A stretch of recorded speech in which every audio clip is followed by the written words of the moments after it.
Welcome to Pam Jammer's Regression Tales. We post new stories every week, so be sure to subscribe, like, and share to stay updated. If you'd like to support the channel, see sequels, vote on upcoming stories, or even request a custom tale, check out my Patreon. Every bit of support helps bring more magical stories to life. Now, sit back, relax, and enjoy the story. Her rules now. Chapter 1, A Noisy Reunion. Phoenix leaned against the railing near the edge of the crowd, the bass from the speakers vibrating in his chest. He wasn't here for fun, though the crowd seemed to be having plenty of that. No, this was work. Writing music reviews didn't make him rich, but it paid the bills and gave him a small, loyal following online. Blessed Pink was one of those rising stars everyone was buzzing about, and Phoenix prided himself on catching these artists before they hit the mainstream. The Minneapolis music scene had proven to be a treasure trove for his reviews since he'd moved here last year. It was a welcome change from Alexandria, Minnesota, the small town he and his family had called home for years. Alexandria had been a place where everyone knew everyone, where you couldn't go to the grocery store without running into a neighbor or relative. But Minneapolis? Minneapolis was big enough for anonymity, big enough for reinvention. For the first time in his life, Phoenix felt like he could breathe. The next song started, a dreamy, synth-heavy number that seemed to wash over the crowd like a wave. Phoenix scanned the faces around him, noting the energy, the outfits, the vibes, all mental notes for his review. That's when he saw her. It had to be her. Even in the dim, pulsing lights, her presence was unmistakable. Her hair, now styled in soft waves that framed her face perfectly, caught the colored beams as she laughed at something one of her friends said. She wore a leather jacket over a tight, wooled patterned top and high-waisted jeans, complete with a thick belt and an ornate buckle. She looked both confident and effortlessly cool.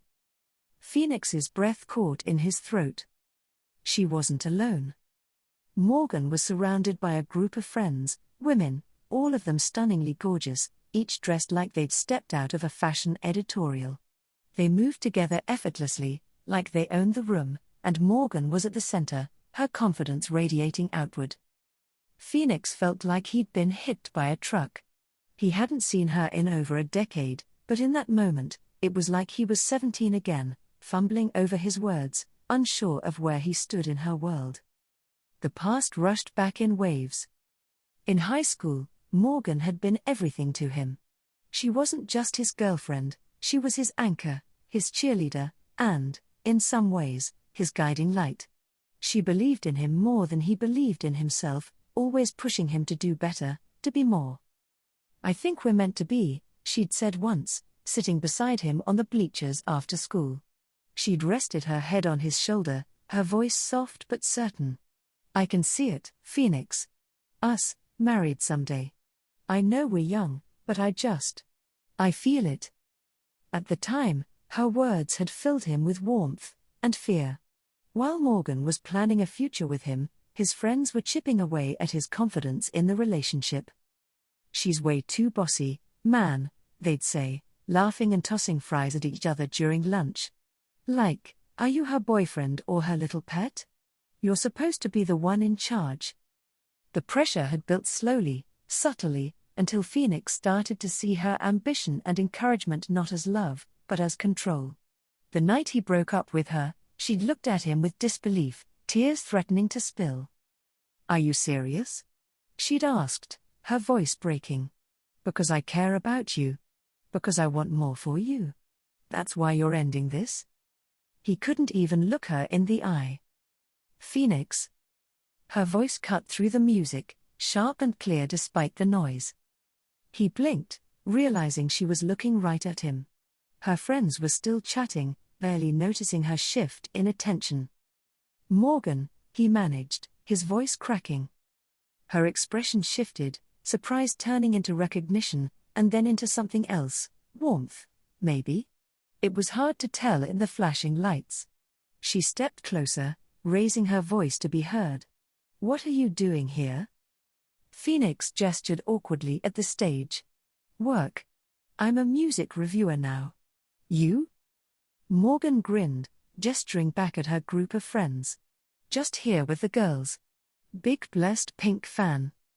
Yeah, Phoenix said, nodding too quickly. She's great. I mean, really talented. Morgan's smile widened, and for a moment, he thought she might tease him for his awkwardness like she used to. Instead, she tilted her head. You look good, Phoenix. Different, but good. You too, he said, though the words felt painfully inadequate. She looked incredible. The years had only sharpened the features he remembered, and the confidence she'd always carried now seemed effortless, like she didn't even need to think about it anymore. They yelled snippets of conversation over the music, the noise and lights making everything feel surreal. When the song ended and the crowd roared in approval, Morgan leaned in closer. It's good to see you, she said, her voice softer now. You too, Phoenix said, and he meant it. After a moment, Morgan hesitated, then added, Hey, I'd love to hang out more, catch up. But there's something you should know. Phoenix frowned. What's that?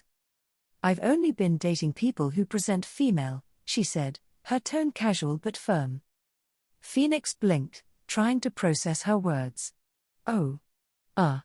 Okay. Morgan smiled, as if she could see the gears turning in his head. I just didn't want you to get the wrong idea. I think it'd be great to hang out, but my world's a little different now. Different how? He asked. Morgan shrugged, her smile turning playful. For one thing, most of my friends are queer. For another. She tilted her head, studying him. I'd love to see you try on some clothes sometime. Something softer. Feminine. Phoenix froze, his cheeks flushing. Really? Morgan laughed, patting his arm. Relax. It's just an idea. You always had that quiet, sweet vibe. I think you'd look great in pastels. Think about it, she said with a wink before turning back to her friends. As she disappeared into the crowd, Phoenix stood there, heart pounding, wondering what chances were of running into Morgan again.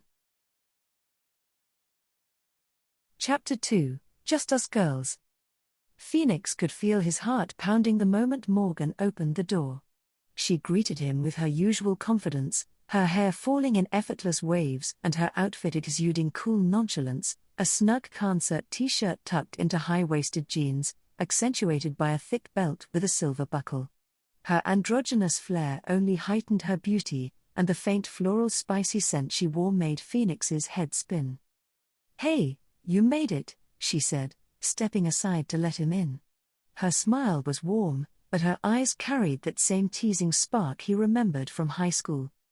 Phoenix shuffled inside, awkwardly brushing his long hair over his shoulder. Yeah. Thanks for inviting me. Morgan's grin widened. Of course. You're going to love this. Commander is the perfect game for people like us. But first.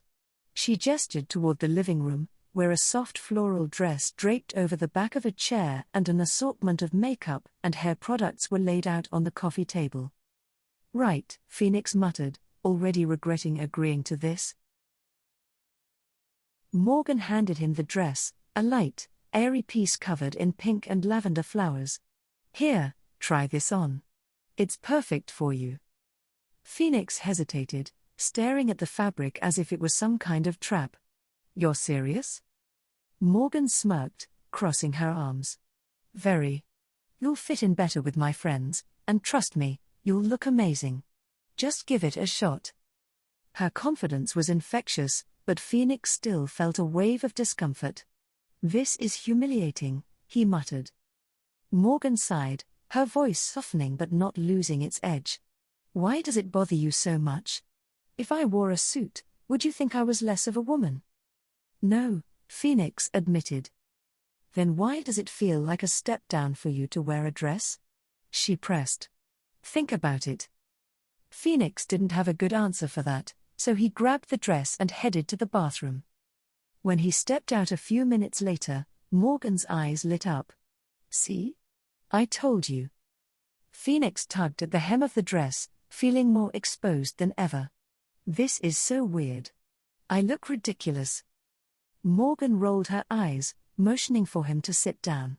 You don't. Now, let me do your hair and makeup. He sat stiffly as she brushed out his long hair and styled it into soft waves. The smell of the products she used lingered in the air, blending with her perfume, and Phoenix found himself growing more intoxicated by her presence. When Morgan finally handed him a mirror, he barely recognized himself. The makeup softened his features, and the floral dress, while unfamiliar, somehow suited him. You're a princess, Morgan teased with a grin. Now, let's get ready for the game. The doorbell rang not long after, and Phoenix was tempted to make an excuse and leave. But before he could, Morgan called out, "Relax. You'll be fine." She opened the door to reveal Jules and Serena, who immediately took over the room with their energy. Jules, tall and striking with a sleeve of intricate tattoos, raised an eyebrow as she looked at Phoenix. "Nice dress," she said, her tone approving. "Thanks," Phoenix muttered, his face turning red. Serena, whose pastel pink hair matched her bubbly personality, grinned. "You're adorable. Morgan's always had good taste." The table was set up with mats and decks, each player already claiming their commander. Morgan's deck was built around Urza, a card that commanded the battlefield with elegance and control. Jules had Torstein, a brutish, aggressive commander that reflected her bold personality, while Serena's deck was themed around Yorgmuth, filled with dark, clever strategies. Phoenix was handed a deck built around Arlen, a werewolf commander that transformed between day and night phases. "Arlen fits you," Morgan said with a sly smile. "She's all about duality, graceful by day, fierce by night. Kind of like you right now."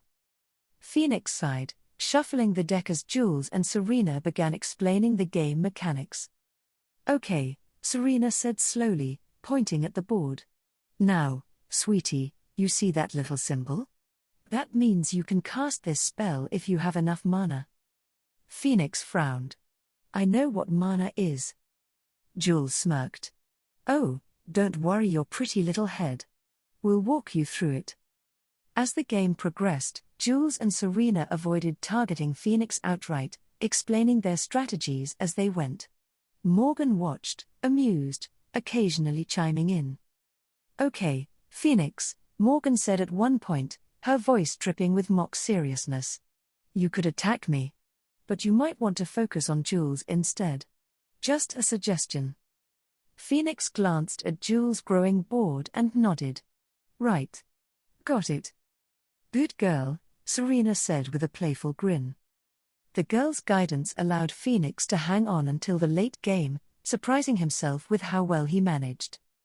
In the final round, it came down to him and Morgan.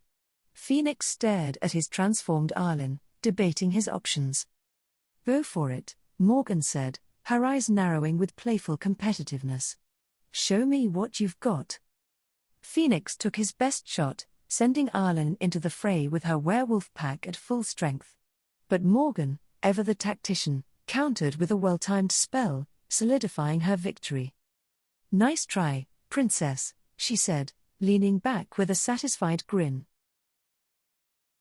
When the night ended, Morgan gave Phoenix a big hug, her expression softer than usual. "You did great tonight," she said. "Thanks," Phoenix said. "It was different, but fun." Morgan handed him a small bag filled with makeup remover and cotton balls. "Before you go to bed, use this to take off the makeup. Sleeping with it on is bad for your skin."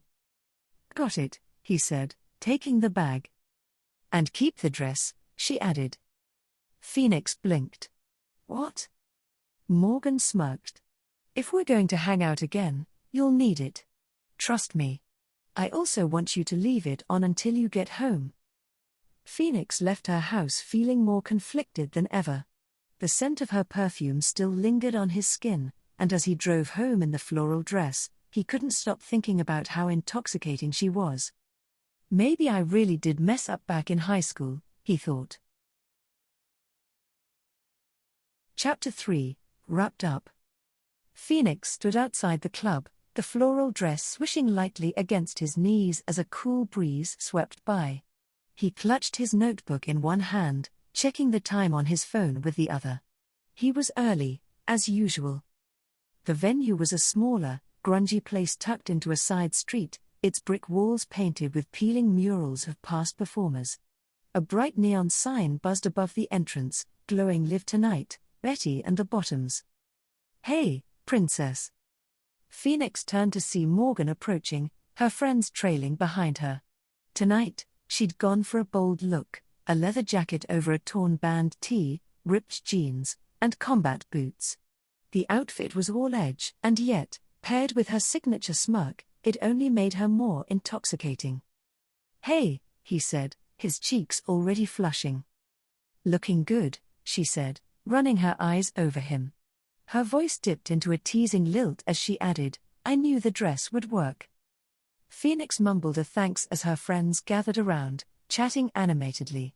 Jules and Serena gave him their usual playful grins, while the third friend, a tall, striking woman named Dana, regarded him with open curiosity. "So this is Phoenix," Dana said, her tone appraising. "Morgan's been talking about you." "Good things, I hope," Phoenix said nervously. "Of course," Morgan said, looping her arm through his. "Now come on, we need to get you concert ready." Before Phoenix could ask what she meant, Morgan tugged him toward the club's entrance, waving casually to the bouncer as they passed through. The interior was dimly lit, the smell of beer and sweat mingling with a faint tang of old smoke. Morgan didn't stop until they reached the women's bathroom.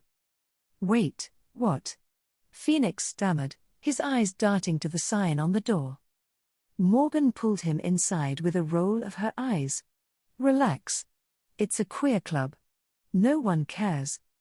He stood awkwardly near the sinks as Morgan rummaged through her bag, pulling out a small container of white face paint and a few brushes.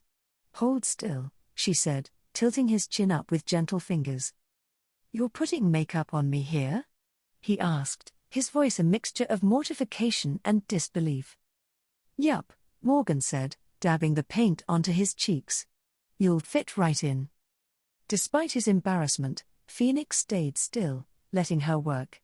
Her hands were steady, her touch light, and the occasional brush of her fingertips against his skin sent a pleasant shiver down his spine. "There," she said finally, stepping back to admire her work.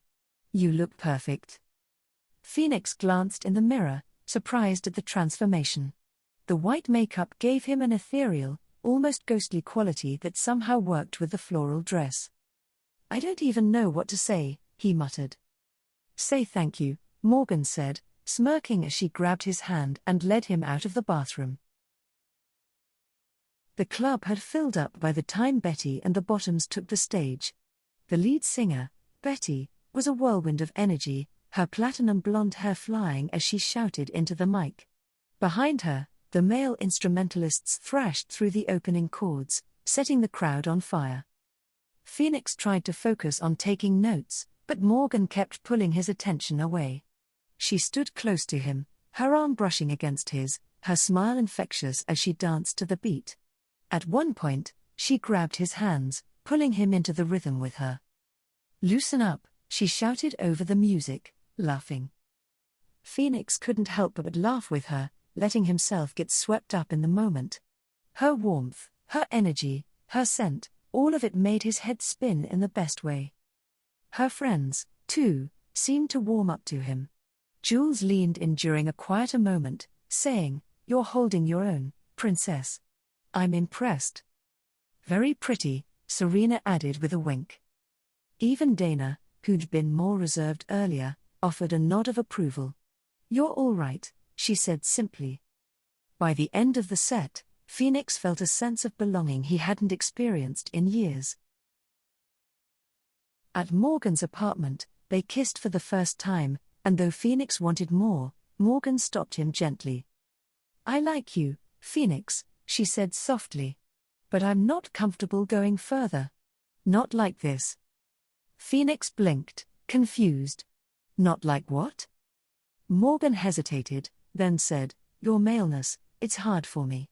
If you wrapped it up, I think I'd feel more at ease. Like with a diaper. It would make you present more neutral. He stared at her, the suggestion making his cheeks burn. But he liked her too much to argue. Okay, he said finally. Morgan smiled, brushing a strand of hair from his face. Good. But I don't have any here. You'll have to go get some. As soon as Phoenix left for the store, Morgan sank onto the couch, a glass of wine in hand, her thoughts swirling. When Phoenix had dumped her back in high school, she'd been shattered. She'd envisioned a future with him, marriage, even kids someday. Losing him without warning, especially over something so petty as his friends thinking she was too bossy, had left her feeling powerless and small. Now, as she thought about how easily he'd agreed to her suggestions tonight, from the dress to the makeup to the diaper, she felt something stir inside her. It wasn't just satisfaction. It was safety. Having this level of control over him, choosing what he wore, how he presented, even the decision to neutralize his masculinity, wasn't just fun. It was empowering. It helped her reclaim what she'd lost when he'd walked away all those years ago. She smiled to herself, already imagining how he'd look when he came back. The trip to the store felt like a waking nightmare for Phoenix. He kept his head down, avoiding eye contact as he navigated the aisles in his floral dress and white makeup. The stares he imagined burned into his skin, but he forced himself to push through, grabbing a pack of diapers and paying as quickly as possible. When he returned to Morgan's apartment, she greeted him with a knowing smile. Good job. Now, put one on. Phoenix nodded, retreating to the bedroom. When he stepped out, his cheeks were flaming, but Morgan looked pleased. She took his hand, pulling him back to the couch. Much better, she said, her voice soft as she kissed him again. Chapter 4, Baby Girl. Phoenix hesitated outside Morgan's apartment, clutching the hem of his coat as he gathered the nerve to knock. She'd invited him over again, this time for a night out with her friends at a bar. We will give you a makeover before we head out, her message had said, followed by a winking emoji. When the door opened, Morgan greeted him with her usual radiant smile, her hair tied back in a loose bun that highlighted her sharp features. Tonight, she'd gone for an effortlessly cool look, a crop tank top layered under a bomber jacket, paired with high-waisted leather pants. She looked like a rock star who'd just stepped off stage. Right on time, Pamper Princess, she said, stepping aside to let him in. Inside, Jules, Serena, and Dana were lounging on the couch. A colorful array of makeup and clothes was spread out on the coffee table. We've been waiting for you, Serena said with a grin. They wasted no time. As soon as Phoenix set down his bag, Morgan and her friends sprang into action. First things first, Morgan said, leading him to the bathroom. You're shaving those legs and arms. Phoenix headed to the bathroom and complied, his cheeks burning as he worked through the ritual. When he returned, the girls had already laid out a new outfit, a glittering, sequined mini-dress that shimmered with every movement. The hemline was dangerously short, barely brushing his mid-thigh. You're joking, Phoenix said, staring at the dress. Do I look like I'm joking? Morgan replied, arching an eyebrow. Go put it on.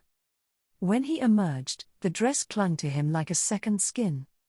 Perfect, Serena said, clapping her hands. Not done yet, Jules said, gesturing for him to sit. She curled his hair into dramatic, bouncy waves while Serena layered bold, smoky makeup onto his face.